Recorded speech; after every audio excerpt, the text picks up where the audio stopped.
Think you've got a pretty good handle on grammar? All right, let's find out. We're about to put that to the test with a quick and fun little challenge. Don't overthink it, just go with your gut. Let's dive in. Okay, right out of the gate, here's our first pair. Read them both. Which one just feels right to you? A or B? Go with that first instinct and lock in your answer. We'll see if you're on the money in just a second.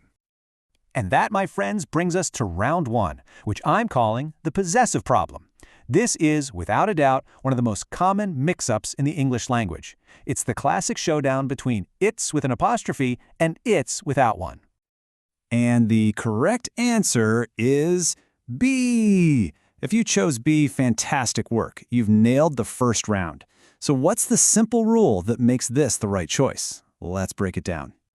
You know, the rule here is actually super simple.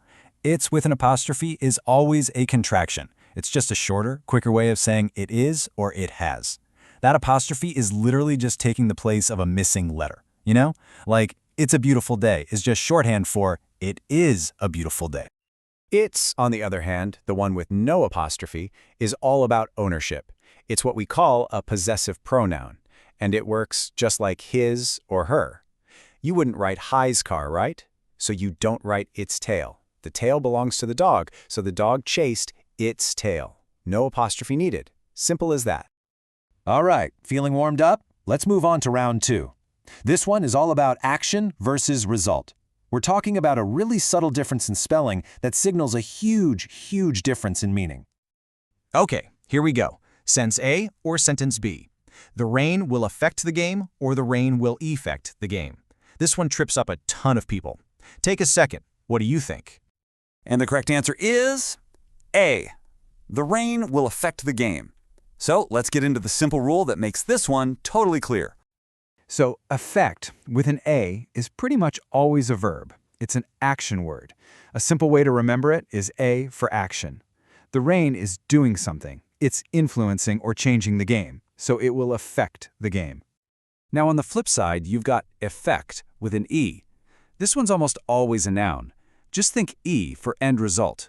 It's the consequence of the action. For instance, you could say, the effect of the rain was a muddy field. So to put it simply, effect is the action, effect is the end result. Okay, it's time for our final and, for a lot of us, the most feared challenge. Round 3, the great who versus whom showdown. I think a lot of people just avoid using whom entirely, but let's see if we can demystify this thing right now. All right, our final pair, A or B. Which one is technically the correct one? Who did you invite or whom did you invite? Take your time on this one. And the correct answer is B. Whom did you invite to the party? Yeah, I know, this one can feel a little formal, maybe even a bit stuffy, but grammatically, it is the right choice. And you know what? There's a super simple trick to figure this out. Here's the first half of that trick. You use who when you're talking about the subject. That's the person who's doing the action. The easy test? Just try to answer the question with he or she. If it works, you use who. For example, if the question is, who is coming, you could answer, he is coming. See? It fits perfectly. Now for whom. You use whom for the object. That's the person who is receiving the action. And the test for this one, try to answer the question with him or her. So let's try it on our sentence. Whom did you invite? Well, I invited him. It works perfectly. And that's how you know you need to use whom.